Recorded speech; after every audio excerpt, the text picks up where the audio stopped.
Yep. All right, we're doing it. There's a whole bunch of people here already. Hey, oh my God, we are live, and I am so excited to be here Why am I tonight. doing two hands too? Just because Because I do two hands. Because I do two hands. I'm so excited to be here tonight with Deborah and Arian. We are the The dream pandemic team. carnivore. Yeah.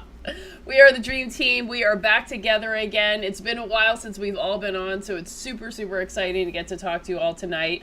And it is. Let's all give Deborah a warm round of applause and welcome. And we're so glad you're back. And Arian is coming with the jokes tonight. He says so. Looking forward to Arian's that. such a joker. Yeah. try. I'm gonna make it do what it do.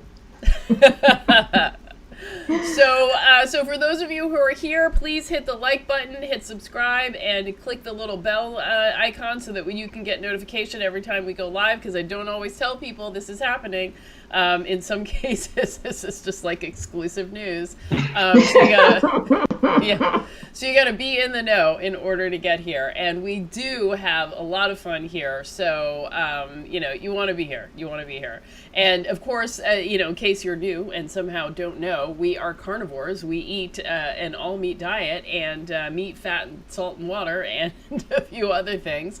And have found incredible health, changes for ourselves. And we are trying to help other people transition to eating this way too, so that they can achieve the same benefits. So let's dive right in and talk about this week's topic. So tonight we actually wanted to talk about like transitioning from a keto to a carnivore diet, and some of the things that we wish we had known and things that we might have done differently. That was one of the questions that I was asked the other live stream that I thought was actually really good, and I bet we have a lot more to say about it. So let's dive right in. We have a whole bunch And of ask people us here. questions.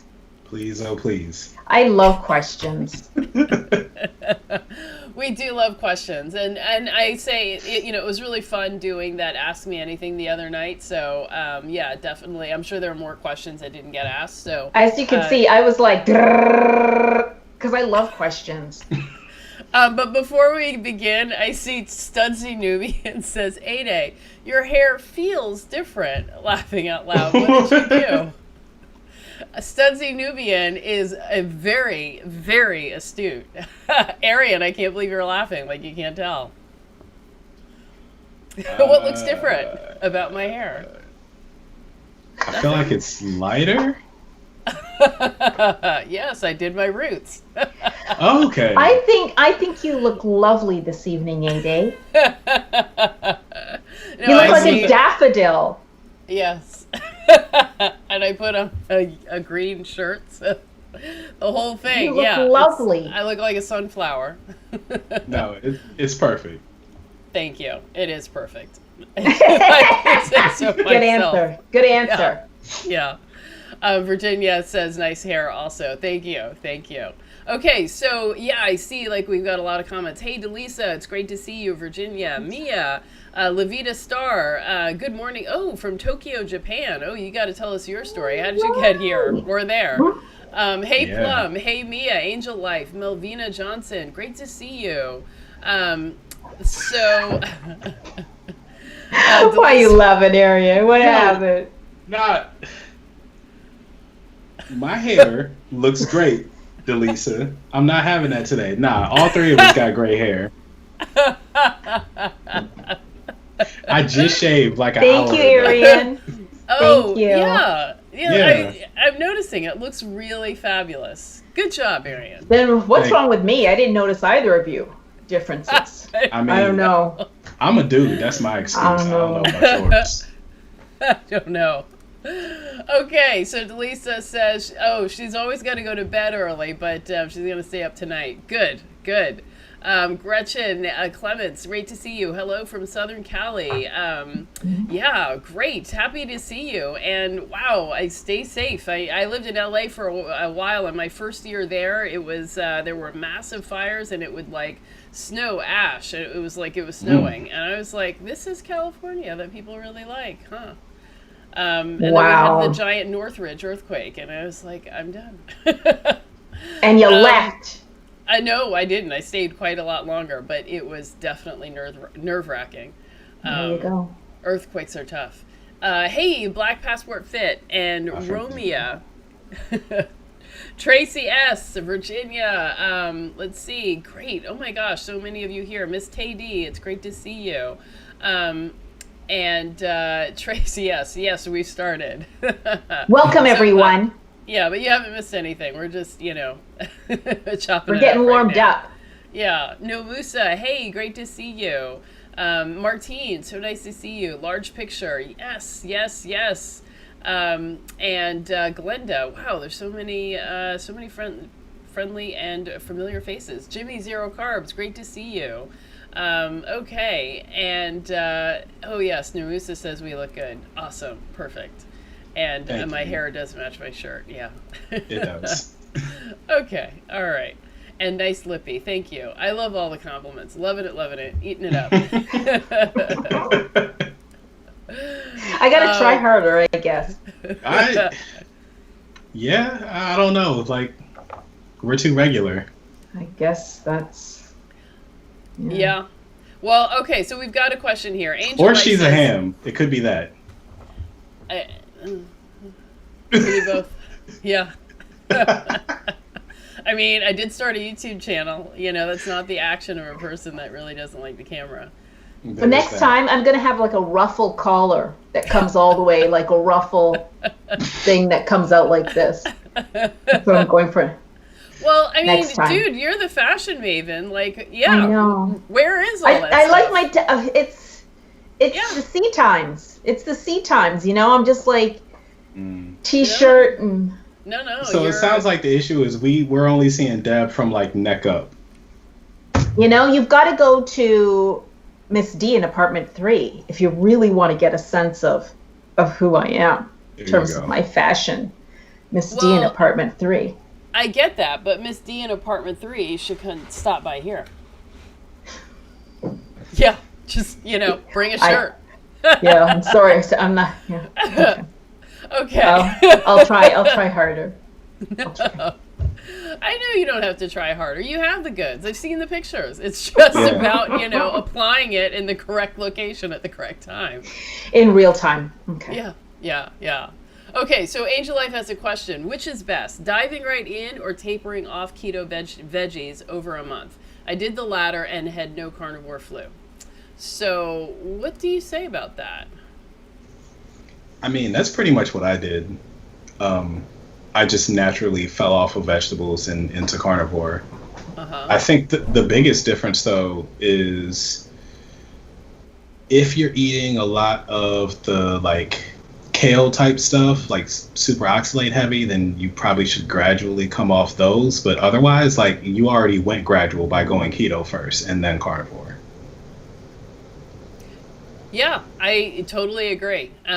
So for me, I just, I think this is something that happens to long-term keto people is that you just kind of lose interest in vegetables. And so over time, the amount of vegetables you're eating just becomes less and less. And then one day you don't eat any, and then 2 days you don't eat any. And then it's kind of like, oh. So, I have to hearken back to the breakup I had with broccoli. I didn't realize that the relationship was over until I went to visit the refrigerator, and deep, dark back of the refrigerator was a bag of moldy broccoli. And it was at that time I realized that the relationship was truly over. I was the one who broke it off.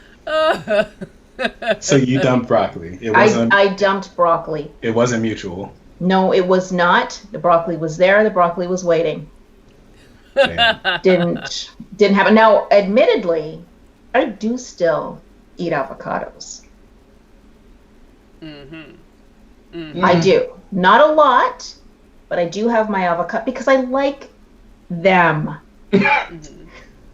Okay? No, they're not local. They're not local. I like them. They're probably from Mexico. There are no avocados growing in Toronto. I just like them. So, like we said, like it is okay. You know, we created the strict, moderate and relaxed categories to encourage you to feel like, you know, you've got some room to move in here, and it's not, you know, it doesn't have to be so strict and so rule bound, but it, you know, you're driven by like your own results. So you decide how good you want to feel and how these things affect you. And if they affect you very poorly, then maybe you do need to think differently about it. But if not, like, you know, don't worry about it. Now, you know, you're never going to catch me eating avocado because I think it's gross. But, you know. I don't get that. She's crazy. I have to say that I think that part of getting rid of vegetables is also mental. It's also in your head, because you believe that these vegetables are good for you for some reason, or they're going to fill me up, or I don't want to be hungry, or like the sides and the vegetables somehow took over the plate. I don't get it. And then the meat used to be like this little thing. You go, oh, I've got a little bit of protein. This value that we had placed in vegetables, I think mentally there's still a little bit of that's why the broccoli, I was still buying broccoli. Somewhere in my head it was like, I'm still getting nutrients out of this little bushy piece of vegetable.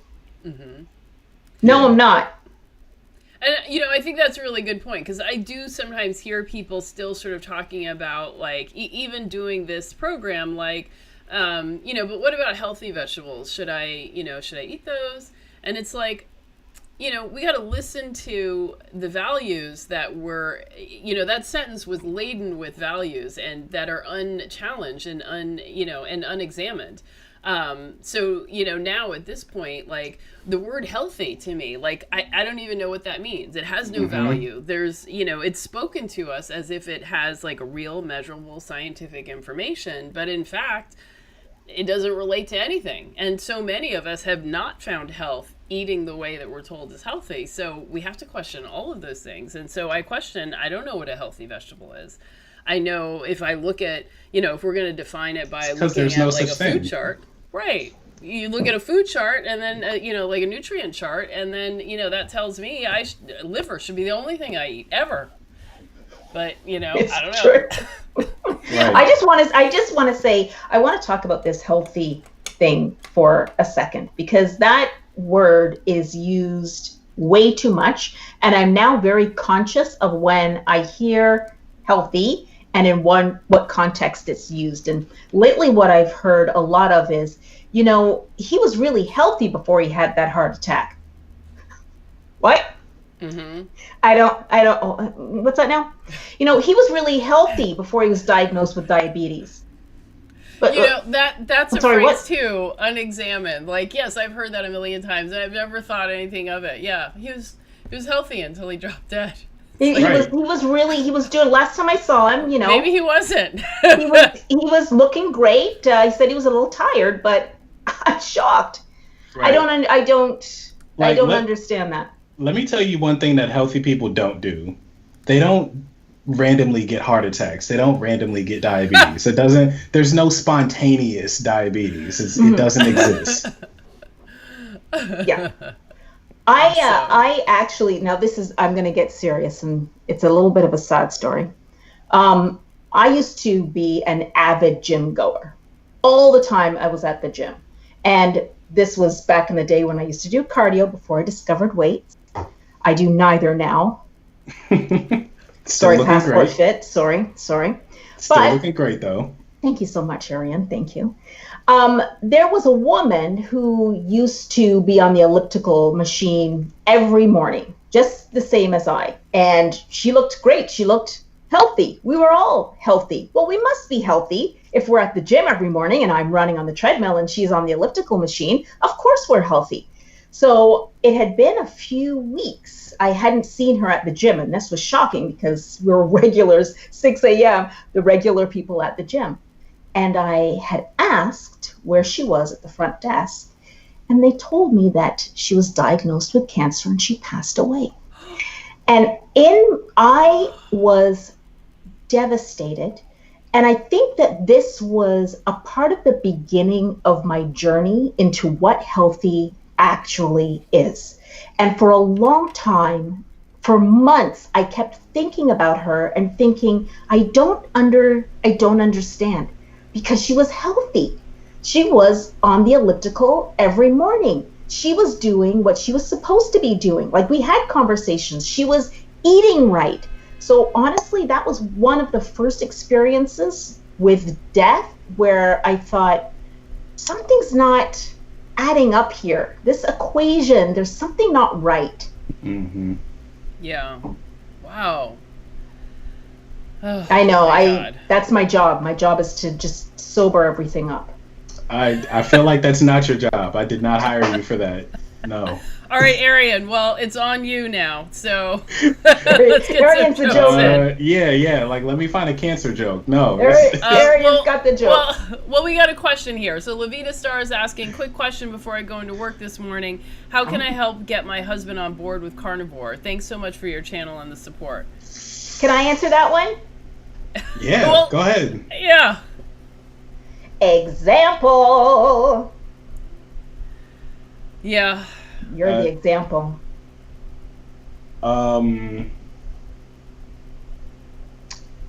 Probably get him talking to other men who are doing it.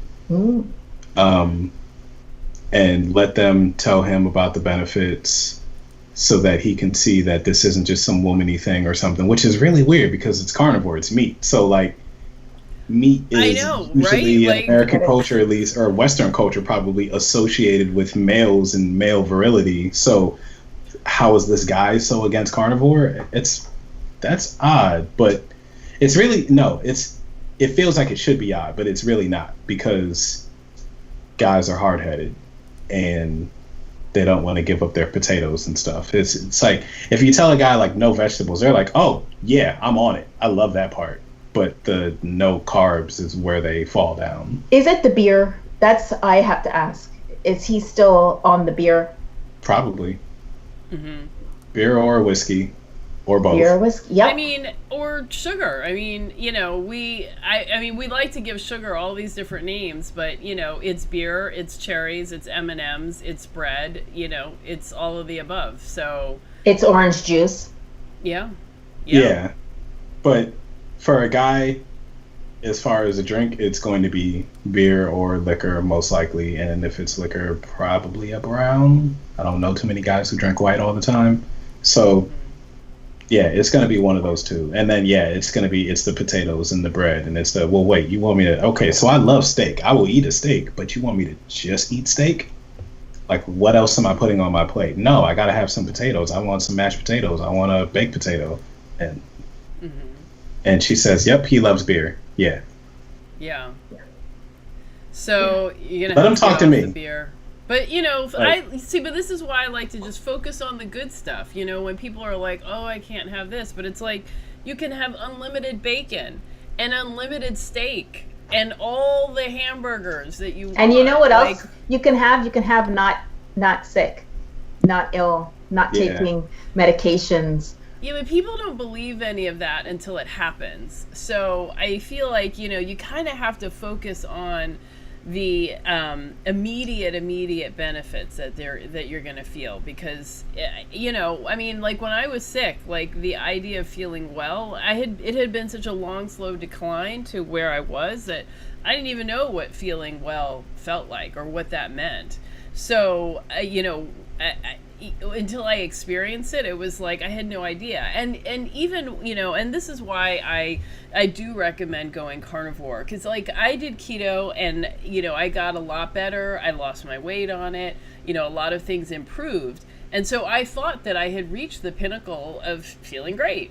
And then I decided to try carnivore, and then lo and behold, like, it just blew out of the water what great could be. And so, it's like, if my greatness, if I achieved greatness of 50 on keto, I achieved 100 on carnivore.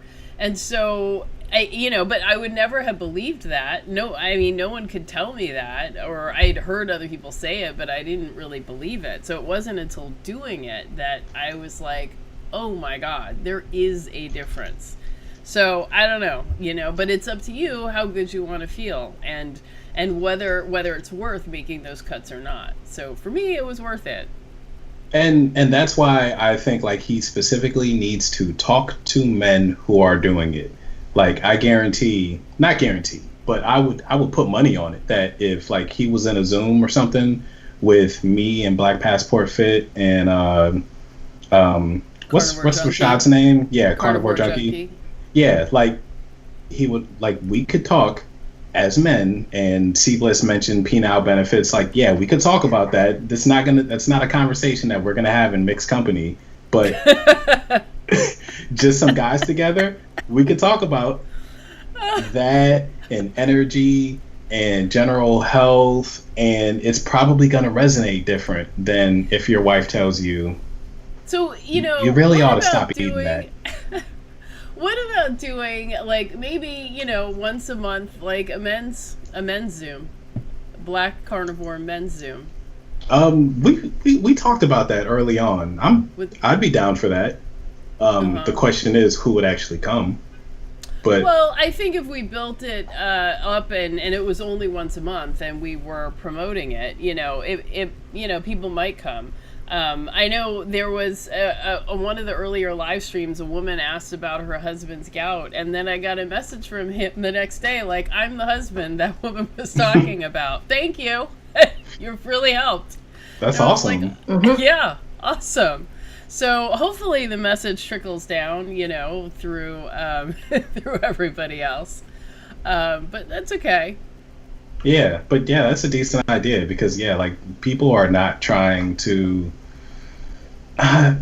People are hard-headed, period. But I feel like men are especially hard-headed, and it takes another man to be able to break through that male ego to say, I know that you think you're killing it right now. You're not. You could be doing something different. When we Carnivore Junkie is here. He says he's totally down for the men's group. So, between the two of you, why don't you try to organize it, and we'll put it out there and try to do that, because I think that would be really awesome.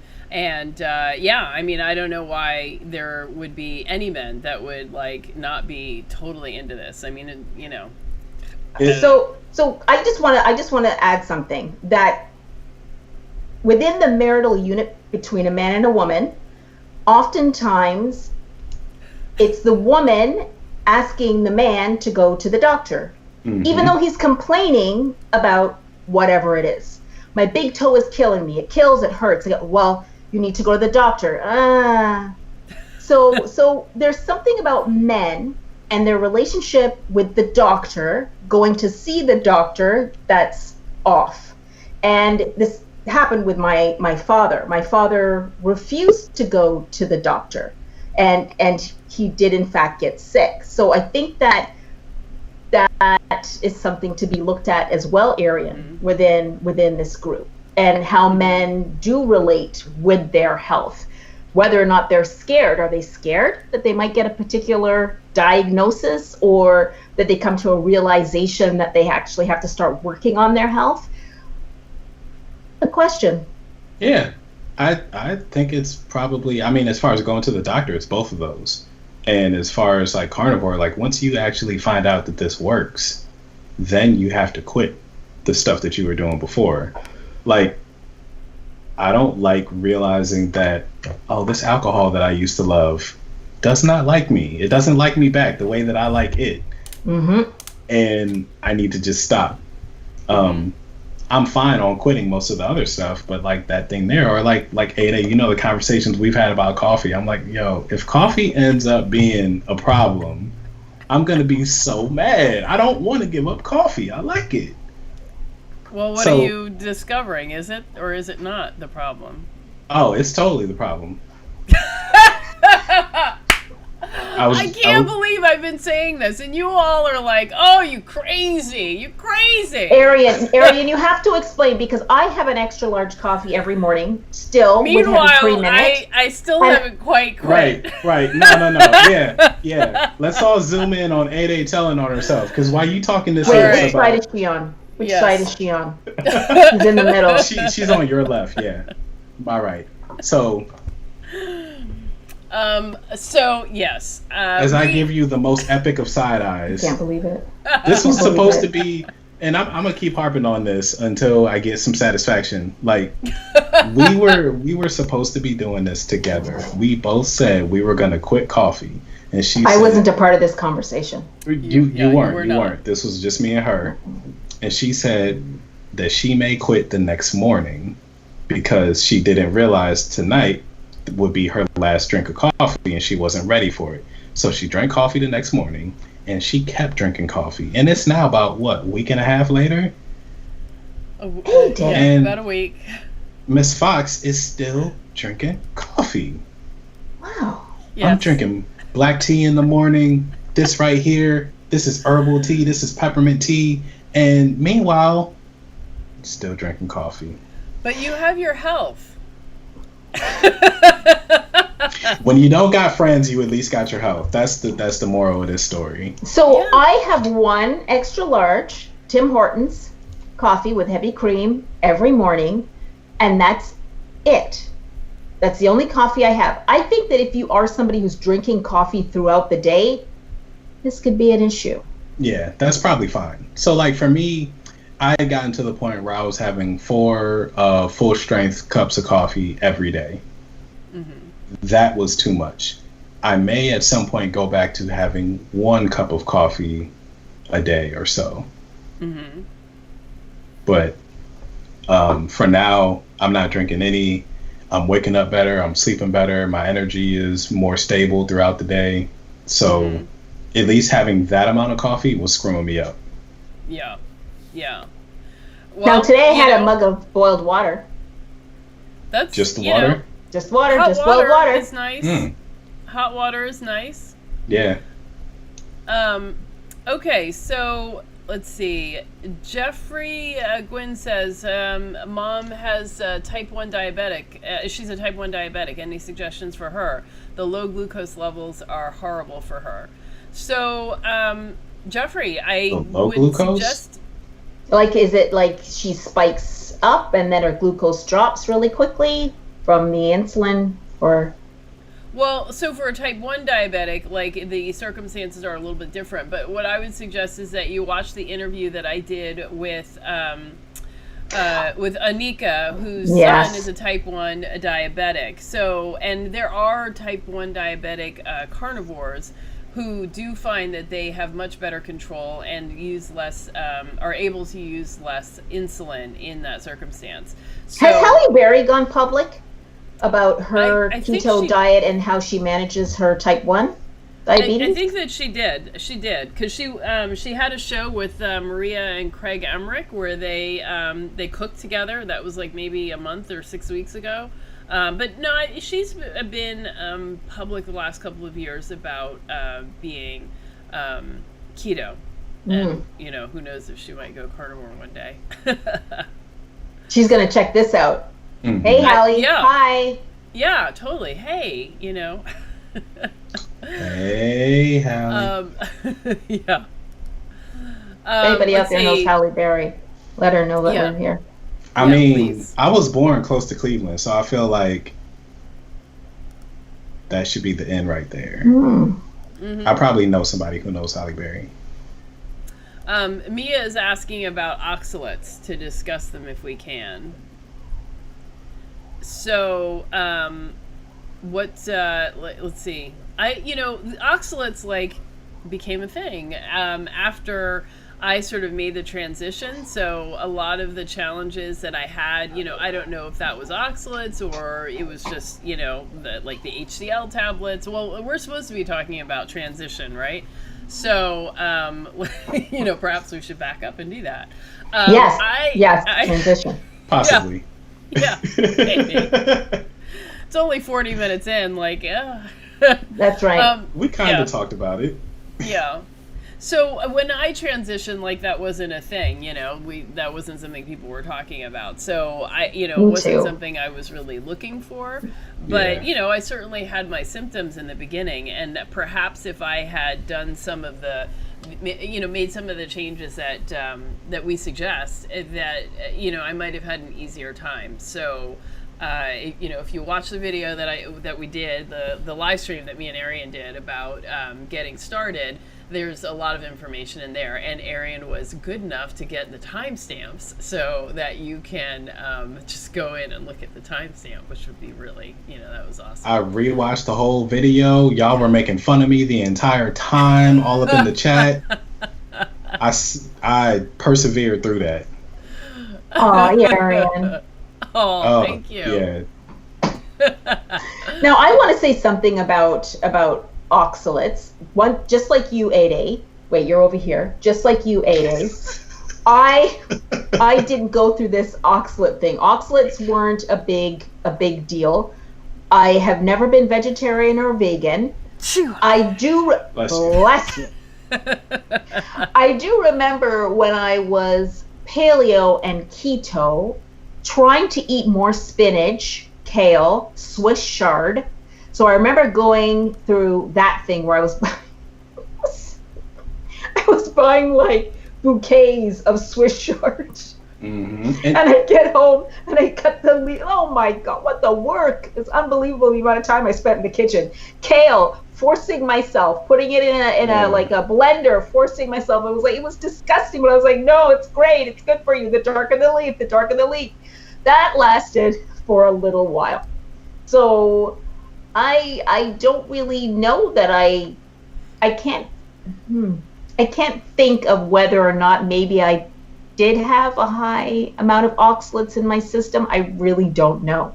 But yeah, it wasn't something I was conscious of until I became carnivore.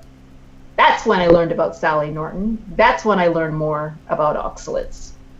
Yeah.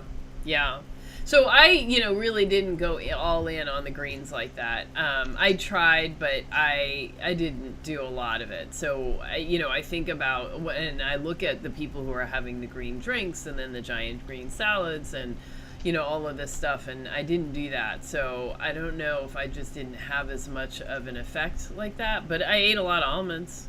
Yeah, so. Oh, nuts. We didn't even talk about nuts. Oh, yeah, I forgot about that. How could I have forgotten? Yeah. Oh, that. And, sometimes they would get me. I remember one time, I had a long streak early on in my keto journey, and I was, losing weight, and I was on track. And then one week I thought, let me buy some macadamia nuts, and it's cheaper if I buy, a larger amount. And then, I think I ate like a half a pound in a night, and it was like, oh God. What the? Oh, Arian, don't have a face like that. Arian, those are just facts. 8 ounces. Those are facts. Yes. 8 ounces. Easy. But that's like a container. No problem. That's a lot. Oh, no problem. It was a lot. And the thing that I noticed too with nuts is problem. like you feel full and sick simultaneously, but hungry. So full, sick, and hungry, and it's like, oh. I could not stop. I don't know if I told you about the time when it was over the holidays and I had bought a big tub of mixed nuts, and all over the Christmas break I was like, eating my nuts. It was time for me to go back to my home, and I forgot the nuts at my mom's house. And I'm driving along, I'm about 10 minutes into the drive when I realized I left the nuts, and a tear. A single tear. Single tear came down my face. Yes. And so I got back to my place, I ran to the grocery store and bought more nuts. And then I was like, you know what? Hopefully my mom didn't find those nuts. So when I go back next time they'll still be there. No, she found them. That's where I got it from. No. She found the nuts. Yeah. So but yeah, nuts were bad. I mean, that I think, that alone is where my oxalates came from. And also my inflammatory, vegetable and seed oils. Like, we think that they're not a problem, but they kind of are. And I think that alone was a problem for me. Like, separate from sugar, vegetable oils and seed oils is incredibly inflammatory and incredibly problematic for me. So I don't know. I don't know if they are for me. Mm-hmm. Inflammatory? Yeah, I just don't remember. I think I stopped those things back when I went paleo. I think I stopped. Yeah, I don't think I've had those in a really long time. And see, I learned to slow down on nuts because by the time I was coming up in the keto subreddits, people would always say, if you're having a stall, then you need to check for hidden carbs, especially if you're doing like lazy keto, which is what I was. Like I very quickly, I think my first time through keto, I was actually like counting macros and everything. And then I just decided like, all right, this is annoying as hell. I can't keep doing this every day. So I stopped counting macros and just tried to count carbs. So it's easier to count carbs if you just don't eat food with carbs. So that was basically what I was doing. But I didn't realize nuts had a good amount of carbs in them too. So I had already slowed down on nuts way before because I wasn't trying to stall anymore. I think I had lost about probably 25 pounds and stalled out around 200 and could never get below 200. And I figured nuts were a part of that. Yeah, that makes sense. And people are always saying, oh, nuts is a great source of protein. Oh, it's a great source of healthy fats. But if you look at them, it's equal amounts carbs, fats, and protein. So it's not, it doesn't help you in any way. Whatever macro, you are trying to achieve, it doesn't help. Yeah, which, by the way, that reminds me. I looked up the nutrition facts of avocados. As great as they are, there's a ton of fiber in those. So I think just for that reason, people need to be careful about. I'm not coming at your neck, I swear. I think people need to be careful about eating a lot of avocado because fiber actually irritates the gut. Come on, words. Calm down. It sounded like Arian said something about avocados. I don't know. I didn't hear that right. Oh, yikes.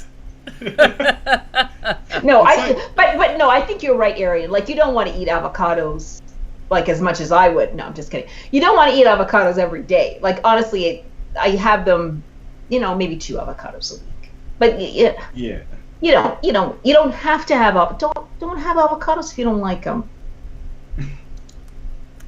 Yeah, these are just some things that people hold on to or have an accent or a flavor. When I made steak tartare, like it just begged for cornichons, so I had to. I'm sorry, what? It begged for who? Did you just? What did you say? The little like gherkins, like the little pickle things, the little French ones, cornichon.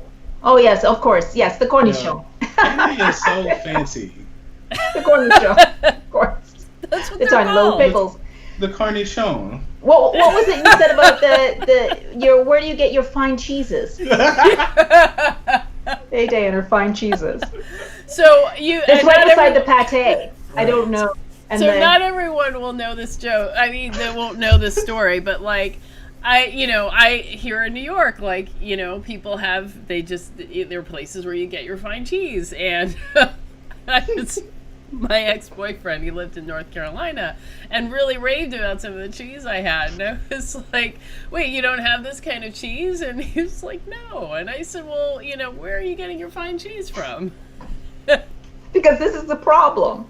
Because I'm thinking, well, you should go to a different fine cheese shop. Right? The one you're going to is not very good. Where you get your caviar. Right. Exactly. Place.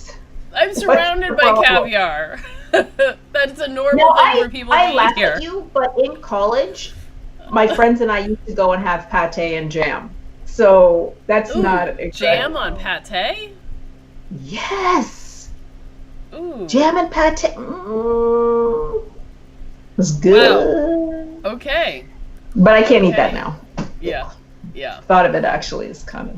Yeah. Well, so at the time it was great.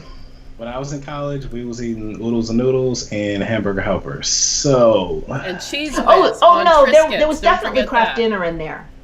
Yeah. There was Kraft. Do you guys have Kraft? You guys have Kraft dinner? What is Kraft dinner? I guess you don't. All my Canadian peeps out there, you know what I'm talking about. Kraft dinner, mac and cheese in the box. No. We have Kraft macaroni and cheese. We call it Kraft. It's a dinner for we Canadians. Oh no! For us it's a dinner if you're poor. So no, it's Kraft dinner on the box. Okay. That's okay. So you're talking about the 25-cent box that you just boil the noodles and you open the packet and you stir that in. The dust, the cheese dust. Yeah, dinner. It's called Kraft Dinner.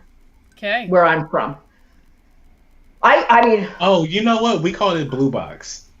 There was like real macaroni and cheese. Well, that's what your mom would call it. Your mom would say, this is real stuff, but this kid only eats that Blue Box crap.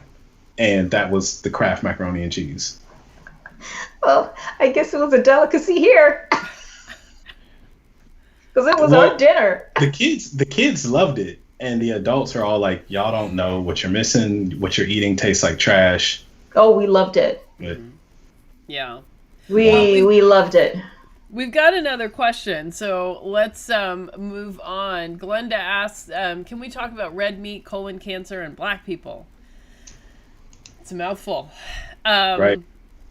So I for me, like, I get frustrated over, the how badly red meat has been maligned. And every time I talk about, being carnivore and eating red meat, the people I'm talking to are kind of like, oh, I thought you're going to die. Well, they say things like, oh, I'm a little disappointed. I thought you cared about your health, or I thought you cared about the earth. Like, I thought you were a little more, smarter than that. We have different kind of friends. My friends tell me I'm going to die. Well, they're saying it more politely, but I'm the diplomat. That's the kind of energy I gather to me. I don't know what I am. Speaking. I'm the agitator. Yes, you are absolutely the agitator. Truer words have never been spoken. Yes. Yeah. So I do kind of get frustrated, and I was just being reminded that pizza with pepperoni is classified as red meat, and I think, how is that even possible? Yeah, I heard that recently. Yeah. Where was that? Like, yeah, well, when they do these studies and have people write down what they eat, it's in the red meat category. And it's like, that's so crazy because it doesn't even have red meat on it. I mean, it's got pepperoni, which is pork. I mean, it's orange, but it's not, Oh, that is right. Yeah. Yeah. It truly is sad. Yeah. That red meat has been demonized. Yeah. But it's all fake news. It's but you've got to have, if you're going to have good, you have to have bad. So if you're going to have processed foods that are enriched with vitamin C, you've got to have the demon, which is red meat. Yeah. Right? And one is going to make me billions and billions of dollars, and the other one isn't. Yeah. Yeah. So and one of them's going to scare the bejeebers out of people, and the other one's going to make them happy. Because it's engineered to hit your bliss point, and you don't get full ever, even after you ate the whole box. So you need to go buy 2, and then after a while, you need to buy 4 of them because other people in the house are going to eat them too, and then you're going to be Deb, like hoping that your mom didn't eat your cheese whiz or your my nuts. Your no. What are the cheese crackers?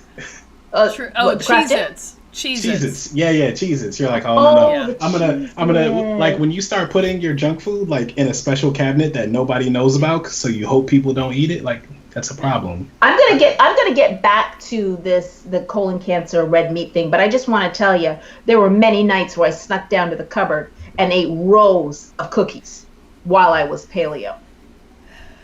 Why did you sneak down? Because I was paleo, Arian. So you were hiding from yourself? Yeah, no, from the people in the house. Oh, I'm paleo. This, and that, and the other thing. Oh. Midnight. Dong. So you ate their cookies. They're non-paleo cookies. So then where'd all my cookies go? It's like, God, what happened to all of those cookies? I'm paleo. It certainly wasn't me. Oh, God. Wow. That's how addicted I was. God. And I was paleo. Yeah. A lot of sugar in paleo. Yeah. But anyway, let's get back to that red meat question. Yeah. So the whole there is absolutely no real connection between red meat and cancer. I think it was probably it's all been associational studies, like very, very weak evidence, So can you explain what an associational study is? Yeah, so that's where, well, let's start with how they find out what people eat in these studies anyway. So they send a food question, a food survey questionnaire to people, and it just says, in the last like 5 years, how often have you had red meat? And they'll give you examples of what red meat is. How often have you had this thing? And you'll say like, oh, I guess like once a week, twice a week, something like that. So from there, from that data, they determine who eats meat and who doesn't, based off of your memory going back 5 years into the frequency of how often you eat certain foods. And their categories are stupid as Ade described. Pizza is not red meat. Pizza is bread. Mm-hmm. And then they take that and then they look at your health outcomes way later and they try to decide, or they then crunch the numbers and say, all right, well, of the red meat eaters, based on our stupid survey, so we're starting with bad data in the very beginning. Well, the red meat eaters ended up with cancer a little bit more than the other folks who don't eat red meat. And then they go, oh, so yeah, cancer is linked with red meat consumption. But your red meat eaters, one, you don't really know how much red meat they ate. Two, the change in risk will be like 1.3% to 1.5%. And they go, oh, it's a 20% jump. Can I add something too? Sure. Arian? And it's often likely that red meat eaters actually fly in the face of health advice. Right. As well. That's what we call healthy user bias. Mm-hmm. So if we know that we've been told, because we all started eating something else because we thought we were being healthy. We thought we were being healthy eating a ton of nuts all the time. We thought we were being healthy eating freaking, what was it, kale and Swiss chard. Oh yeah, Swiss chard. The best thing about Swiss chard is the colors. It looks great. It tastes like beautiful. It tastes so bad though. Disgusting. Right. So chances are your red meat eaters are going to be the same people who smoke, who drink, who don't do any exercise. Right, but motorcycles without helmets. Right. Who don't go to the doctor to find out what's going on with their bodies, that they might actually change what they're doing. All of that is healthy user bias. All of those things are confounding variables that are not controlled for in these studies, which I need to say again, started out with crap data. Mm-hmm. Yeah. Epidemiology should be used to track disease. Yeah. Which it does for the C word. Perfect. Yep. But epidemiology should not be a determination of a nation's dietary health. Right. And it's a good way to develop hypotheses and to look for questions to further explore, but it's not meant to make, final determinations about what people should eat. And, that's really the problem with it. Yet on the other hand, I've been talking about this, there was a study that showed that people with, 3 out of the 5 signs of metabolic syndrome, their cancer rate increased by 56%. Like that is an increase that is worth talking about. Going from, what did you say, 1.5 to 1.75% risk factor, like that's nothing, but 56% is significant. Yeah. Okay, so let's see. ZZ Captain says coffee helps with ketones when you don't eat all day. Nadir Ali has 2 new videos on this topic explaining the science. It really helps me get through the day on the roof till I get home and eat. Nadir Ali's he's pretty good. I like him. I watched Dr. those videos. Ali. Yeah, well, this is what sparked the whole conversation about quitting coffee in the first place, where somehow we were on the same path and we verged off. But go ahead, Arian. Somehow. I don't know how it happened. It wasn't my fault. So, these things happen. I don't know. Just people are going this way, and then boom. Yeah. I watched those videos, and I don't know, the stuff he was saying. We were talking about this. It made sense up to a point, and then there was a thing where like it started to not make sense, where you and I were like, well, shouldn't we actually just stop the coffee, but no, Ali's saying keep using coffee. Just but drink it black. Haven't you found that with a lot of carnivore and keto experts? They're talking the talk. They're talking the talk, do this, do that. I've noticed with this research that you should eat red meat and you should cut out processed foods. But, I do like to have a Sprite every once in a while. Sprite is great. Wait a minute. I just had some keto bread. It's like, what are you, if you're going to talk the talk, walk with us. Walk the walk. Yeah. Like I'm not gonna name the person. I'm not trying to throw shots, but I thought it was very weird to find out that one of the big keto carnivore influencers still drinks soda. We're not saying who. I mean, I get asked questions about who do I recommend, who's the expert, and I feel like I don't know. I mean, there's a lot of information coming out that makes me kind of confused about what people are doing and what direction they're going in. So I don't know. I that's all I can say is here are the steps that I took to get healthier. Here are things that I see people use that help them to achieve that goal. If your goal is to get healthier, then follow me and go in this direction. If your goal is to, we're the experts. I don't know. I mean, the body, at the end of the day, your body is the law, and when we fight our body, we always lose. And so, you have to test. And that is why I tell people to buy the, the blood ketone meter and the glucose meter. And if you look in the description below, there's a code you can use. There's a link and a code where you can get 10% off of one if you order it from ForaCare. Which, I mean, there are lots of brands, and I think that's a good one. But I like ForaCare.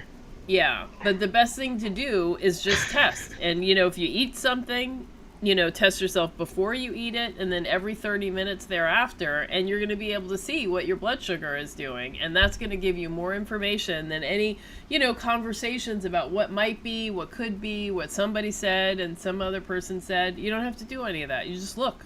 You just look at the data. I just want to throw something in about the expert comment that I made. I do have to say these experts that I'm talking about are actually metabolically sound to start with. Which makes a huge difference. Right? They actually trip into discovering this world. And I think a lot of them are not even necessarily on board with carnivore yet. I think a lot of them are skirting around carnivore. And haven't really delved into it. So I do have to say they're not coming from a place of having to heal themselves. They're actually just doing research and writing it down and writing their books. Yeah.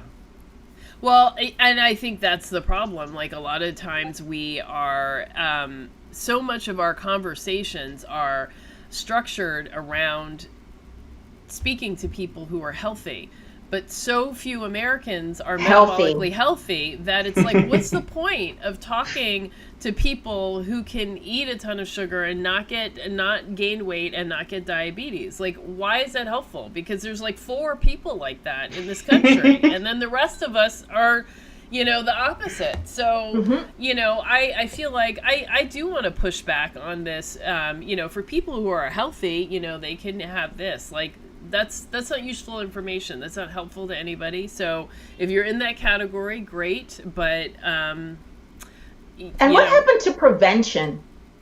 Whatever happened to that?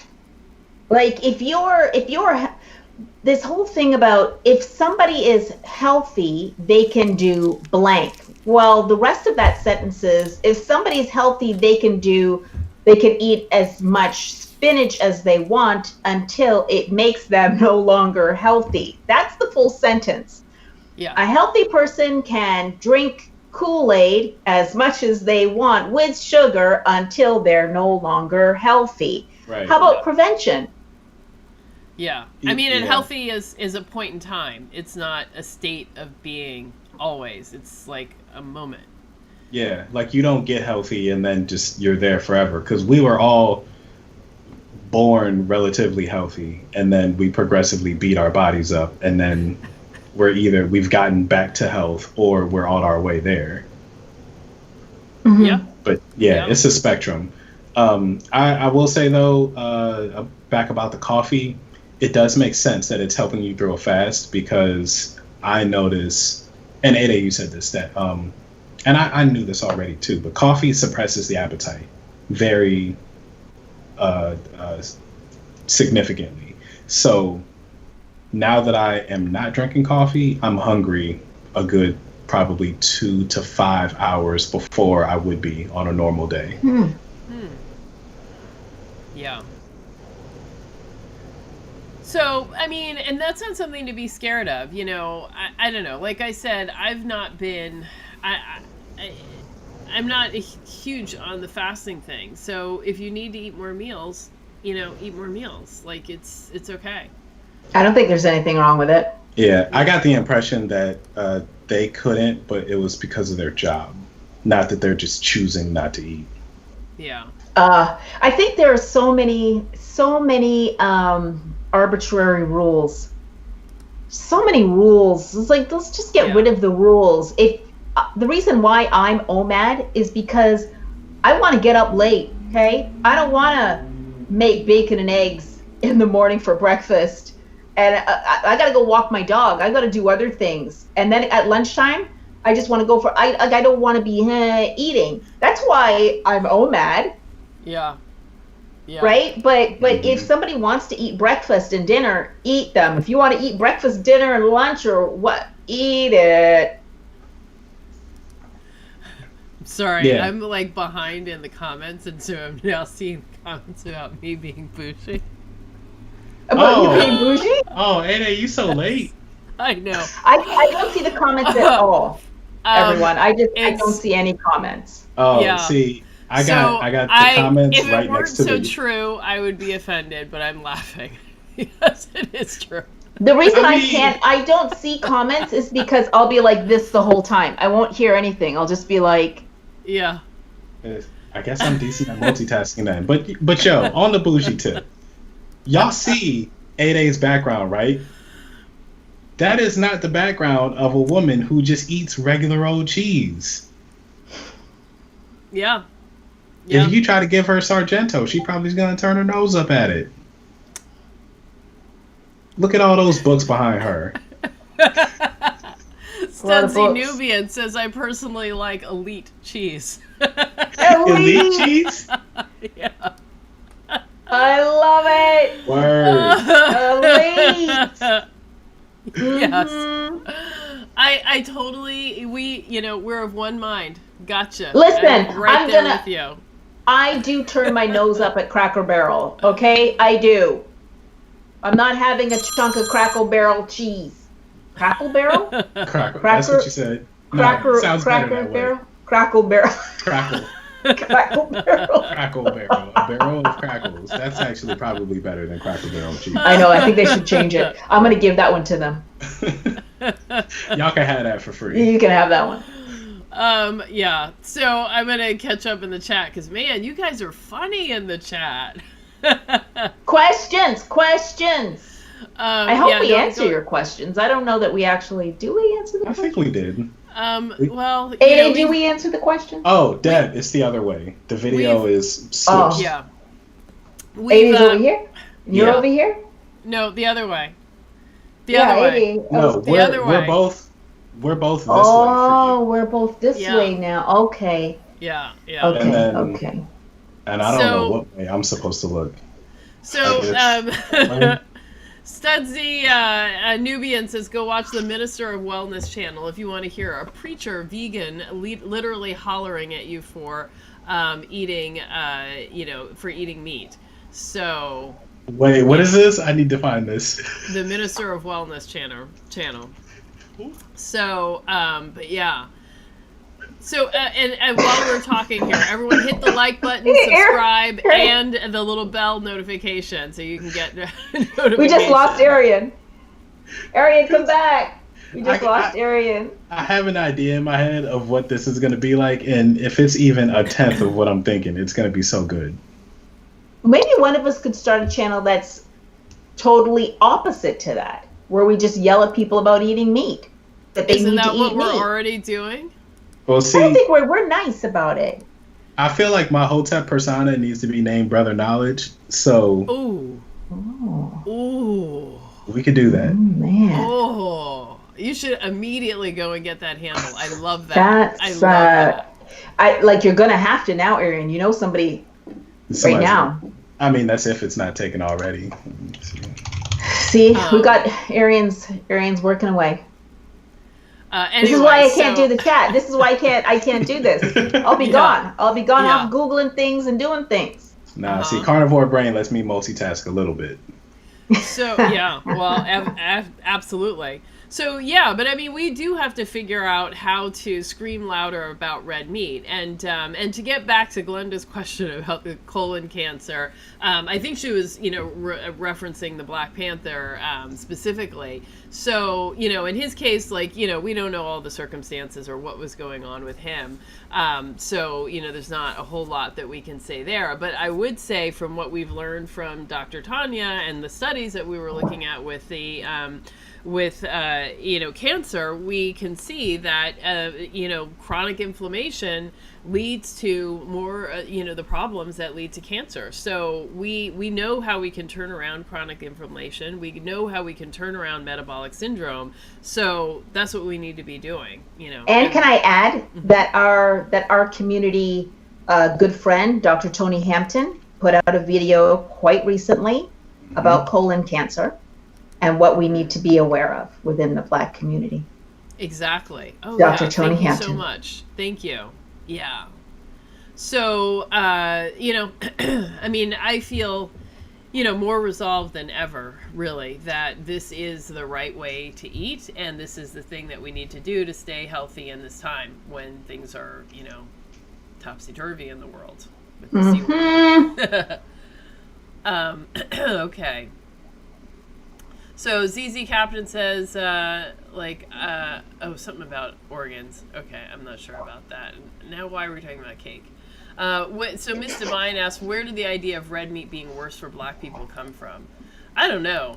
I didn't even hear that. I've never even heard that it was worse for Black people. Yeah, I've never heard that. Oh, you know what? Sebi. That's where it came from. Yeah. Oh.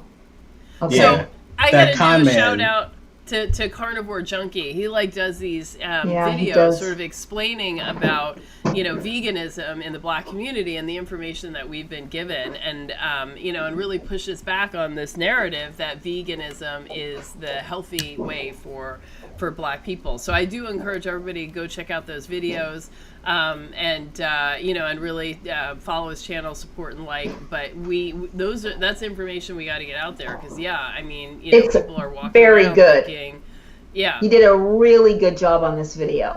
Oh yeah, there were a couple of them that was. There were people eating grass. Okay. Yeah, I was like, how did you get that? Like, where do you find where do you find stock photos like that? The internet has everything you're looking for. You just got to know how to find it. Carnivore Junkie knows what he's doing. Yeah. Yeah. Yeah. So I feel like we do need to understand some of that logic that is being put out there, and we need to, have a little bit of language to be able to push back against it. Like for me, I all power to Carnivore Junkie, but I'm not really interested in getting into battles with vegans. And I have had some, try to kind of pick a fight with me, and it's just kind of like, there's not logic there. And I really, and I've been hearing some things where people are saying that there's studies showing that a keto diet increases insulin resistance in rats. And I'm like, I just don't understand where that's coming from. And then the evidence that's standing before you. I'm standing here. Look at me. Look how much benefit and health I've gotten from this.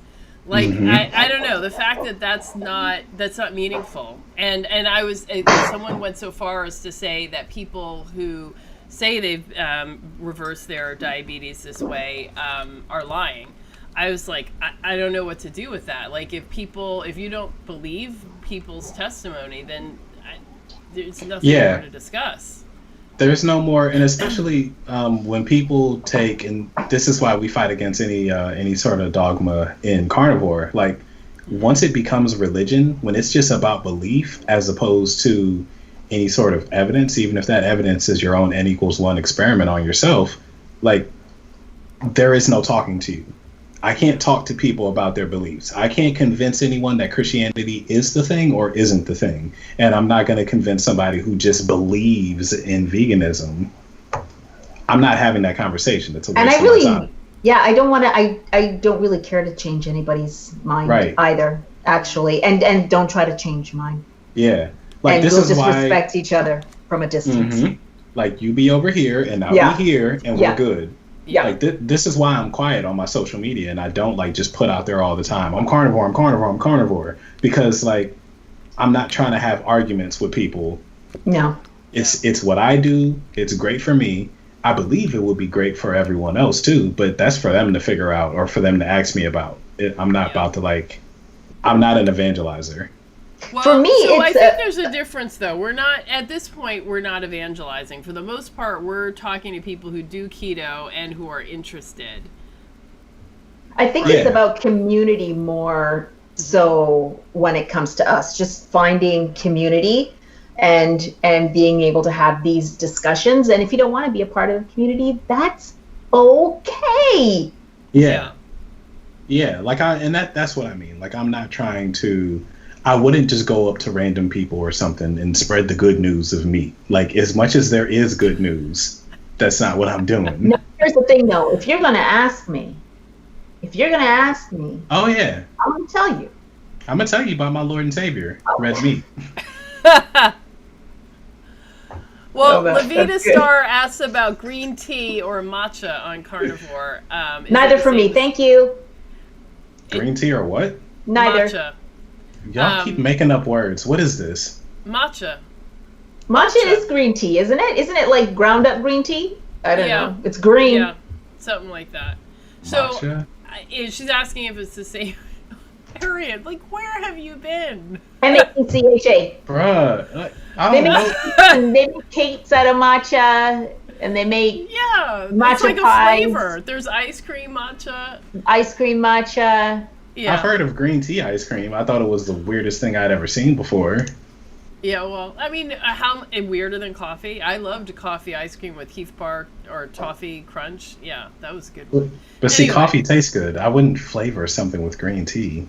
Well, it tastes good if you put enough sugar in. Everything tastes good. Right. You know, toe jam ice cream would be good. Oh. Oh man, I wish I hadn't said that. That is stuck in my head. Wow, yeah, thanks, A-Day. I'm is now broken. Thank you for that. Toe jam. It's carnivore, at least. And let me tell you something else. You cannot have toe jam with pate. No. Don't even think about it. There's no fancy toe jam.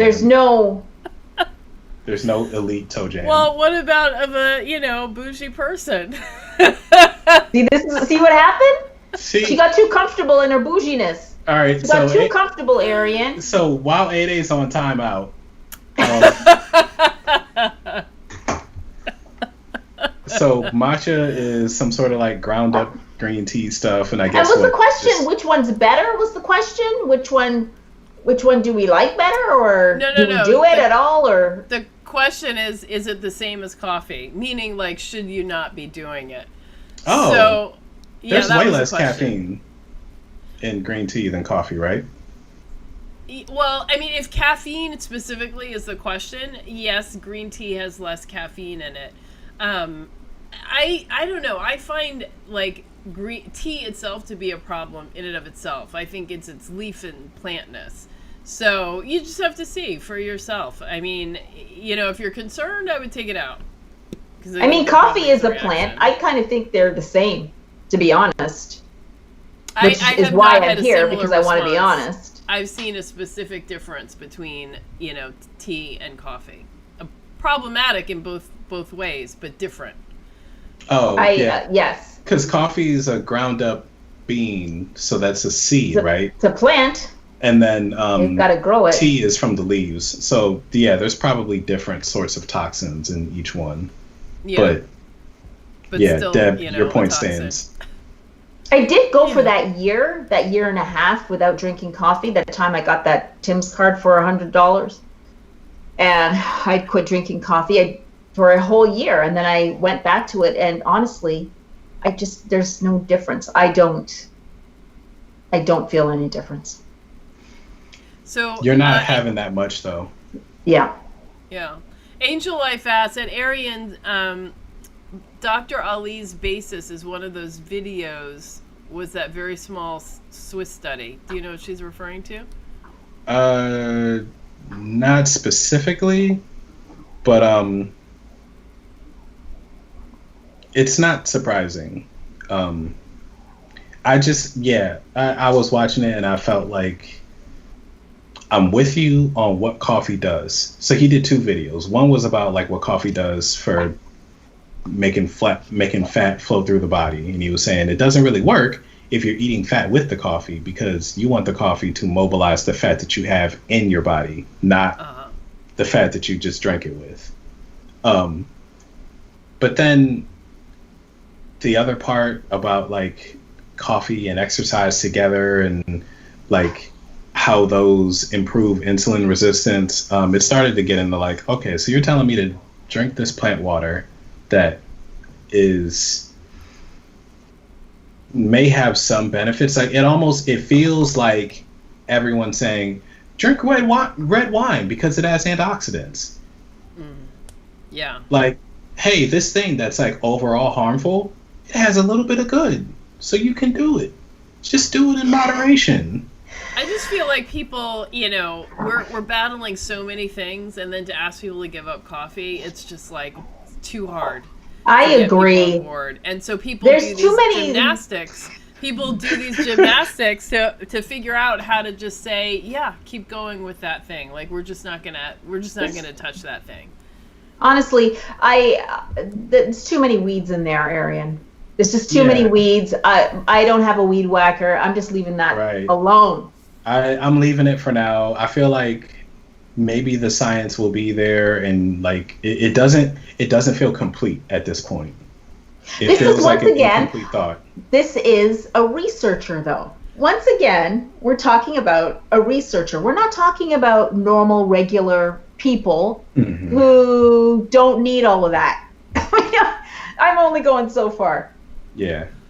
Well, yeah, but Arian and I do both love to ask all those questions and dig into the weeds. I love to ask the questions too. Oh no, we saw Deb's PowerPoint. She likes the questions too. Well, Deb is going to give us a PowerPoint. She, of her own volition, just created like a 60-slide PowerPoint at some point in time, just covering her journey from paleo to keto to carnivore and her success and everything. She didn't tell any of us, as we're like working hard to try to recreate something like that to help people learn and tell us. So we're working on getting those slides together and having, like a little video once a week. You kind of go a little series. Through it. Yeah, a series. All right, so Leon Benjamin says, what's your take on Dr. Paul on not eating pork, chicken, and duck that were raised on soya and such products? I actually just watched a video with him. Yeah. You did? Okay. Yeah, that was how, when I told you guys about Ben Bickman, that's why I watched it, because he had Ben Bickman on his show. I won't be watching Ben Bickman on Carnivore MD. I'm sorry. I'm going to pass on that one. For those who aren't aware, Deb has just a hair shy of a rational dislike for Mr. Saladino. Like the things that are happening these days, it's not, irrational. I feel like she disliked him way before then. I used to listen to him. I bought his book, and then just like that broccoli, in the back of the refrigerator, it was over. He just rubbed me the wrong way. And I have that right. As if you follow someone, you have the right not to anymore. Yeah. Well, to get back to that question, that is one thing. I would like to not ever eat any animal that was fed soy or corn. And specifically for me, I am allergic to soy and corn, so I actually think for me it probably does matter. However, it is almost impossible to find meat that has not been fed soy or corn. So it is an aspirational goal of mine, but I don't know that I can find that consistently in an affordable way. So, and I want that check mark too, 8A for me. I come from the same place with that. I prefer not to eat an animal that consumes corn or soy, including beef. I prefer if my beef was not corn fed, but I don't eat birds anymore, really, unless it's their wing or their leg. Well, now that I've been frying chicken with the pork rind panko, I mean, I like each week, I'm like, Oh, you're having chicken? Yeah. Well, she's I am beef with chicken. I'm falling down everywhere because I know we're doing a beef, salt, and water 30 days. So I'm sorry, everybody, but I am falling down everywhere. But there are extenuating circumstances. But yes, I'm falling down everywhere. But, so I am eating more of it than I once was. Now it's from places where it's pastured and blah, blah, blah. And it's all the best life for the chicken, and they get to walk around. But, they're still I'm sure they're still getting some, it'll still say like vegetarian fed and pastured. So I know that, most people in these farms and things that's what people want or consider to be healthy. So it still doesn't serve the needs that I have, which is I want my chicken to eat worms and grubs. Yeah. That's what I want my chicken to eat. Yeah, chickens are little dinosaurs. They're supposed to be hunting all the time. Worms and grubs. So, Ange Life just said it, and this is what I was gonna get to in the explanation. But yeah, so he says that these animals, when they're not fed what they should be eating, when they're not fed their evolutionary diet, they develop like abnormally high levels of omega-6 fatty acids in their meat and fat, especially linoleic acid, which he swears is the cause of insulin resistance. He has now decided that carbohydrates don't cause insulin resistance. It's the linoleic acid. So, and I'm sorry, who said that? Was that Dr. Saladino or was that Dr. Bickman? Oh no, that's Saladino. Yeah, it sounds. Wait, what? So Dr. Saladino said what? You want me to repeat the whole thing, or is there a part you missed? Yes. Okay. All right. Wait, so when was this? Oh, this was recent. This was the day I told you about that stupid dream. This was that. Oh. Well, you couldn't mention that. Like, that's bigger than the dream. The dream was funny, but this. Well, wow. So he says. Well, I mean, but also he's been saying this for a little while, but this was when I really heard him I've stopped run through listening it. to him, so I don't know what he's saying. Yeah, I caught a 2-minute video one time where he was saying that it's not carbs. Carbs don't, and this is how he talks. Like, carbs don't cause insulin resistance. It's the linoleic acid. It's the omega-6 oils that we're having too much of. So he's going to Tucker Goodrich now. I guess. I don't know who that is. Oh, that's not the right name. No, that is the right name. Tucker somebody who focuses on the seed oils and the vegetable oils and says that they are the damage. They're what cause the damage. The poofers. And I mean, there is some evidence that yeah, I mean, it's not that wrong, human health has gotten worse since industrial seed oils came to be a thing in the 1900s as opposed to before then. But also, we know that just with the advent of carbohydrates, our bodies have gotten worse. You can look at fossil records and you can see that our bones are weaker. We're not as strong. We're not as tall as we used to be. And so it's kind of, to me, it's a stupid conversation because we know that they're both bad. We know that carbohydrates are not to be overeaten, and we know that seed oils, fat that's high in omega-6, is not to be eaten as well. Totally Talking agree. about which one is okay, kind of, and which one's not, to me, feels like a pointless conversation. But that's the land that he's in right now, where he's saying it's not carbohydrates. And I have somewhere from 100 to 160 grams of carbohydrates every day, and my CGM says I'm fine. And he can do whatever he wants to. This is what we were talking about. Right. This is what we were talking about. Experts who are metabolically sound, who say, look at me, I'm okay. Yeah, but you're not sick. You're not fighting for your health. You're not fighting, to get rid of your diabetes. You're not fighting to recover from a heart attack. These things just, I'm okay. Right. Yeah. Right. And that was the conversation that we had, where I was like, I don't care about him. I don't care what a white, metabolically healthy surfer guy says is working for him. That's not, I don't think that gets anyone anywhere. It's not helpful. But yeah, so that's what he's saying. So I think overall, if you eat chicken, if you eat pork, if you eat duck, if you're eating a lot of that stuff, you are still doing better than if you are going to the store and you are in the middle aisles and you are picking up food that comes in boxes and bags. Yeah. Yeah. Now, at some point, you may want to optimize your health. And at that point, you will need to cozy up with red meat of some kind. That white meat is fine. It'll get the job done for a while. You may end up finding out that, I still have like histamine problems, or I'm still getting inflammation or something like that. And almost guarantee, I will put money on it, you will go to red meat and you will find that those things go away as well. Or if you're in a stall, you can go to red meat and probably do better. Yeah. When I was keto, I did not eat red meat when I was keto. I was eating chicken. I can't remember what else I had. I ate chicken and sausage all the time. Yeah, and bacon. But I still had this thing in my head about red meat until I went carnivore. Yep.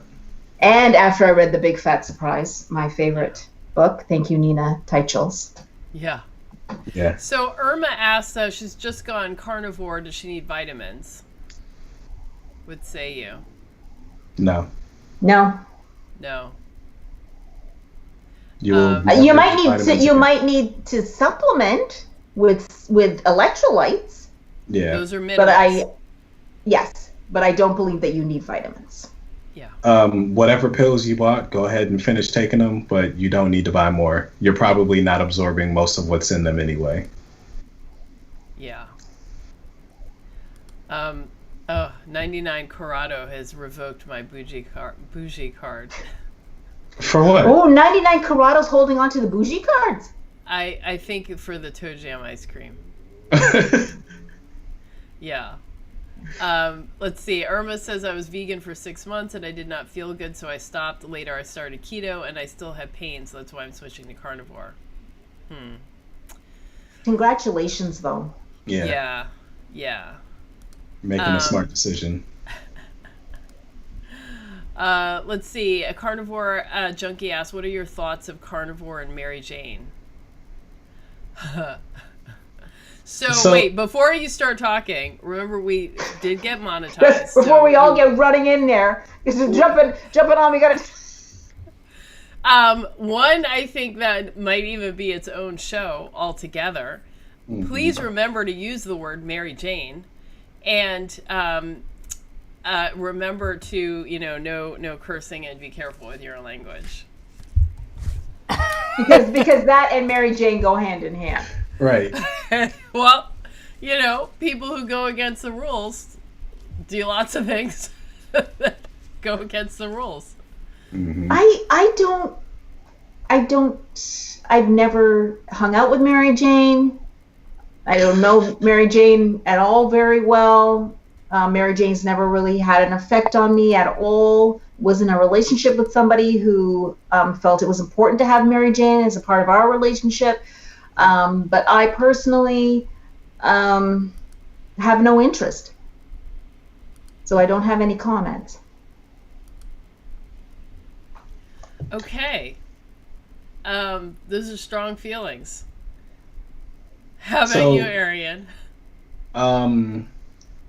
As far as I know, the one worry I would have about a carnivore person and that substance would be, I've heard things recently, and I need to look into it more. But apparently, smoking of any sort hurts your teeth and can cause cavities. Oh. So let us know what you come up with there, Arian. That's a curious thing. So that makes me think that if you're maybe this is just me being bougie again, but who's doing combustibles? I get yeah. Okay.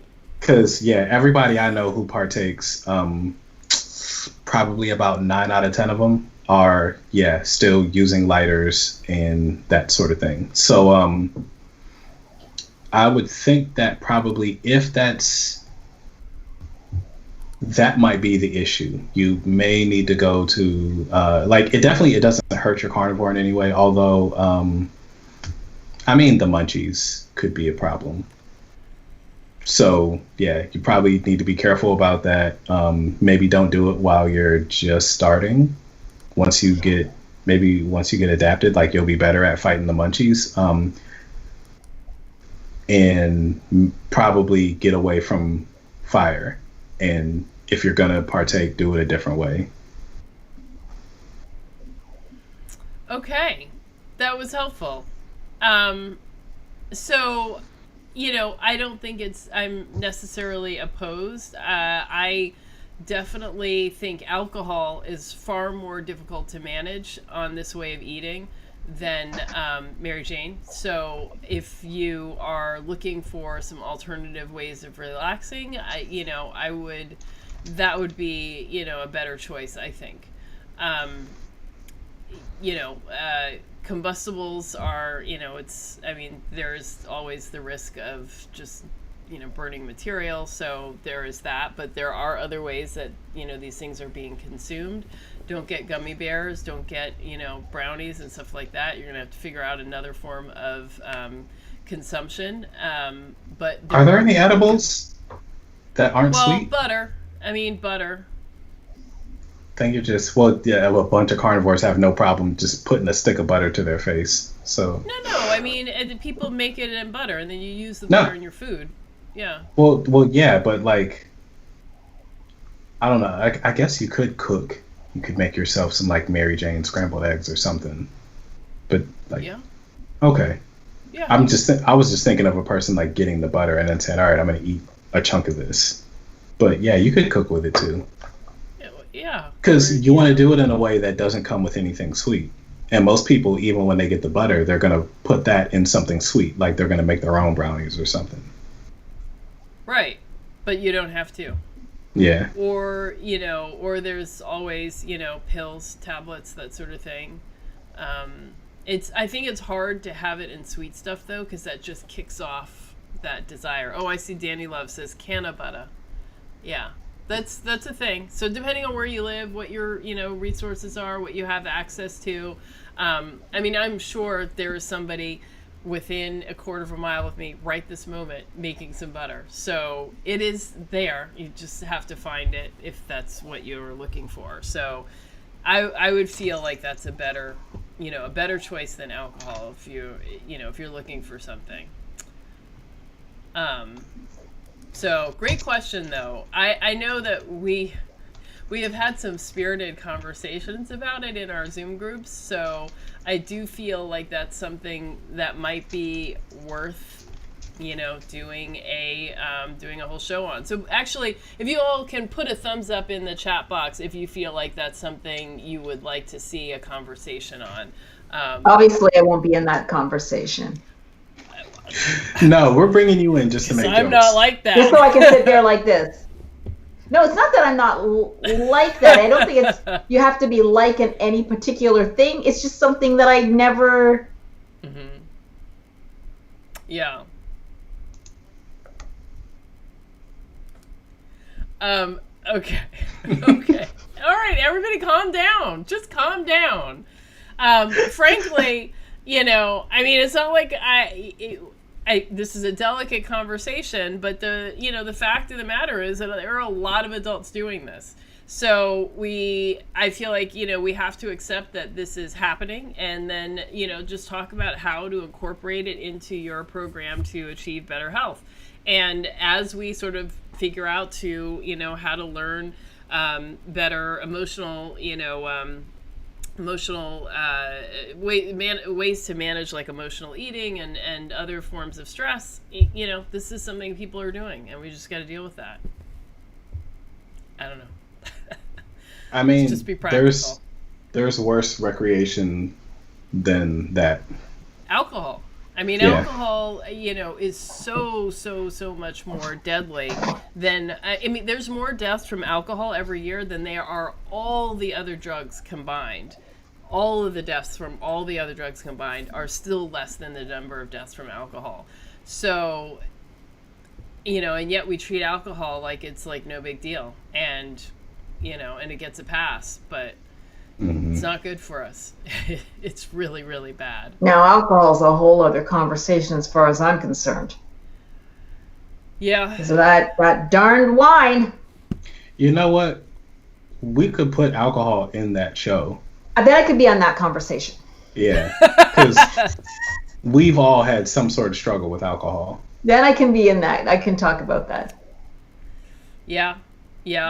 All right, so I don't know. Maybe next Thursday it'll be. I think we can do that. Then I can be a part of the conversation. It'll be the mood altering substances show.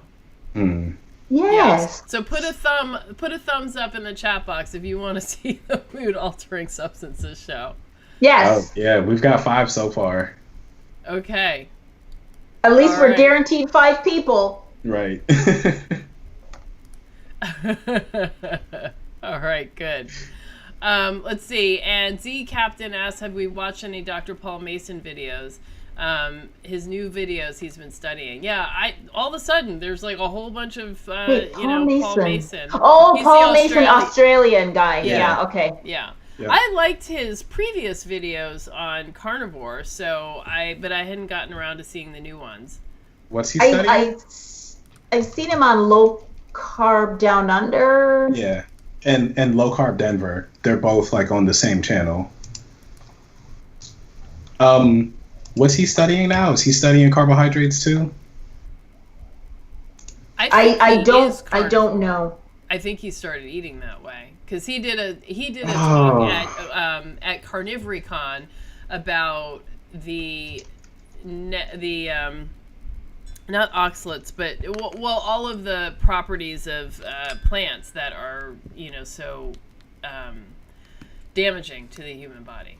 He was talking about veganism the last time I watched something on him. I think he's pretty mainstream as far as carnivore goes. Not that carnivore is mainstream. I'm not sure what mainstream means in the context of carnivore. Yeah, so can you clarify what that means? I think that he's not, as far as I've seen, he's not delved into anything controversial or radical. I haven't heard him say anything I haven't heard from anybody else. Oh, yeah. By any means, any doctor who's talking about carnivore and how it's going to heal you is good with me. Yeah. Oh, he's talking about preventing dementia. Real yeah. That's yeah. cool. Yeah. So Angel Life says eating carbs is a retrogressive. It opens the gates to undue carnivore health gains. It's counterintuitive. Wouldn't be surprised if Saladino's carb thing meets its demise. I hope so, because I haven't been listening to him or anything. I don't know what happened with the honey talk. I have no idea what happened to Saladino, but I do know that there are some people who are not metabolically sound who may have followed his advice, and it may have taken them off of, a certain path they were on. And that, I don't like that. So I see some comments here. There was some confusion about who is Mary Jane. But yeah. Mary Jane gets around. Yes, well, actually, when I first read that sentence, I thought it was Mary J, like Mary J. Blige, and I was thinking, gee, what's going on with her? Is she carnivore? Do you remember the Mary Jane girls? Do you remember them? Yeah. The Mary Jane girls? Yeah. You remember them, I mean... He's a musician. Yeah, but you can't remember them. Well, Ada, you and I. I wasn't, no. I don't know. Was I alive then? That's my thing. I definitely heard the music. Ada, you told everybody how old you were I the other definitely night. heard at some point. I heard that. Yeah, that number. I did. So I do want to say, I see Portia says, yes, Mary Jane is its own show. Watch Thankful Carnivore, his inspirational story. So he does talk about, his, the use of Mary Jane in controlling his depression. But he has said some very racist and hateful things. So I don't want to support him, and I don't want to encourage people to go look at his stuff. But yes, we will talk about... Who is this? Talk about Mary Jane. I've never heard of him. Yeah, Thankful Carnivore. And that's probably why. Who? Yeah, Thankful Carnivore on Instagram. Very, very, very big Trump supporter, and very, very hateful. So, that could be why. Well, I haven't. Yeah. Apparently he hasn't hung out with Mary Jane quite enough. I know, right? Like, I thought that's supposed to mellow you out. Like, right? What the... Mary Jane is like super cool and relaxed and like, just fun. No. That's why I don't hang out with her very much. I'm very uptight. I feel like Trump supporters are all about Coke more than Mary Jane. Okay. I didn't know that. I mean, Arian, you're too young for that. How do you remember the 80s? You don't remember the 80s. Oh, people still do Coke now. Oh, do they really? Yeah. It never goes out of style. But, but remember, like, we want to keep this PG. So, and that includes in the chat, PG. But yeah, Portia says it's very helpful. Mary Jane can be very helpful for anxiety sufferers, especially after quitting alcohol. Yeah, 100%. Now, there are some people that will argue that that's not sobriety, but I'm kind of like... I see a distinct difference between alcohol and Mary Jane. So, I don't know. I'm not really in that camp. But, getting off alcohol, the very best thing you can do. I think at the very least, like, there's probably an argument to be had about, like, getting off all substances altogether. But in terms of metabolic impact, there's no comparing the two. And you know what? I know we've talked about it before, but I think we should throw cigarettes, nicotine in there too. Oh yeah. Because that's also right. So we haven't talked about that, but yeah, that's you got to get off of it. Carnivore made it easy to quit. I was carnivore and then just felt like I don't really feel like smoking anymore. Wait a minute, the three of us used to smoke? Arian, you used to smoke? Yeah. I love cigarettes. Oh, that was my main button, my best. I gotta tell you, for everybody who's out there smoking, look at the three of us. It's possible. We did it. It's possible. And I was a hardcore, loved smoking. Never thought, I didn't. Yeah. I didn't love smoking. Really? Well, I didn't. I enjoyed it a lot. I really resented it. I was just addicted. I resented every second of it. Yeah. Well, yeah. I mean, when it betrayed me, I did, but, I still loved it. But Virginia says any kind of smoking ruins the teeth to some degree. So, yeah. Yeah. See, I'm picturing Deb, like, with this, like, resentful, like, nasty face as she gets the cigarette out and you pull and you look at it. Oh, I forgot about packing the cigarette. I do. We have some cold winters out here, Arian. You know what I'm saying? I have to go outside and smoke with cigarettes. People looking at you like, being ostracized. Miss Divine asks if CBD oil is okay on carnivore. I don't see why not. I don't see why not. I have no idea. Is that an edible or to rub on your skin or? No, if it's oil, then it's being taken.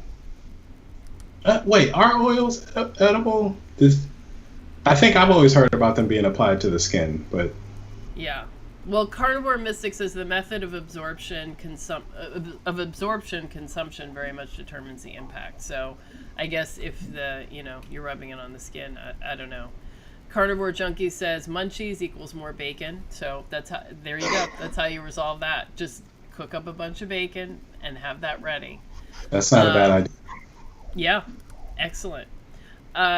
So Virginia says CBD oil is okay. Carnivore Mystic says use infused butter.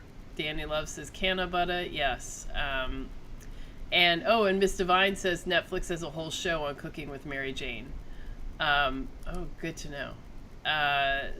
But unless they're talking about like putting it on meat somehow, how useful is that? That's a good point, Arian. It is. I mean, scrambled eggs. Your buttered coffee. Forget about like. Do we need a TV show for that though? I don't know. Maybe. I think it's just like a baking show. It's like, that's what I bet. The giant cake challenge with Mary Jane. Yeah. This week's secret ingredients, Mary Jane. Oh my God. There are tons of thumbs up. Okay. So there is desire for, I'm sorry, I'm still behind in the chat. So there is desire for a. We're going to do it. We could just call it Vices and we could talk about the smoking and the alcohol and the other thing. And the other thing. The MJ. Yeah. Okay. All right. Oh, and I see Studzy Nubian was saying, Deb, you can read the comments for that show instead of me. Like if you're looking for something to do, since I have nothing to say about Mary Jane. See, but I do about alcohol though, Studzy. So I can join in if we're going to talk about alcohol too. I think it would be funny anyway to just have you in there making fun of us. Just sitting there like. Yeah, like people do that? Ew. No, I don't want. I just never. It's just not something that ever appealed to me. Not that I haven't tried it. Yes, I have. It's just not. It just wasn't for me. You know what I mean? Okay, and so Seabliss is asking if the edibles are for recreational purposes or medicinal. Tends to be both, I think. I would think so. Yeah, and Carnivore Mystic is asking us to talk about medicinal and therapeutic uses. So yeah, we'll save that for next week, but definitely. I don't know nearly enough about that to really be able to speak intelligently on it. Well, that's what, Google is for, Google University. And, let's take a look this week and, see what people have to say. I mean, the cost of tuition is perfect. Yeah. No student loans. Right. Yeah. So, there we go. So, okay, let's see. I think, so we're coming up on 9 o'clock. We have been talking for 2 hours. I know we were supposed to, wrap up a little earlier, but this was such a fun conversation. Let's see. Leon says Mary Jane was responsible for some of Bob Marley's best work. Yeah, it was responsible for a lot of people's best work. Yeah. And Angel Life writes crushed Adderall. Not sure what that is, but I've certainly heard that being popular. It's a ADHD drug. Yeah. So when you don't have ADHD and you take it, it makes you, it gives you like a kind of high and a super focus. Yeah. I don't know that is that really a good path to go down though? No, it's a terrible path. I think that comment came up around the time that we were talking about Coke.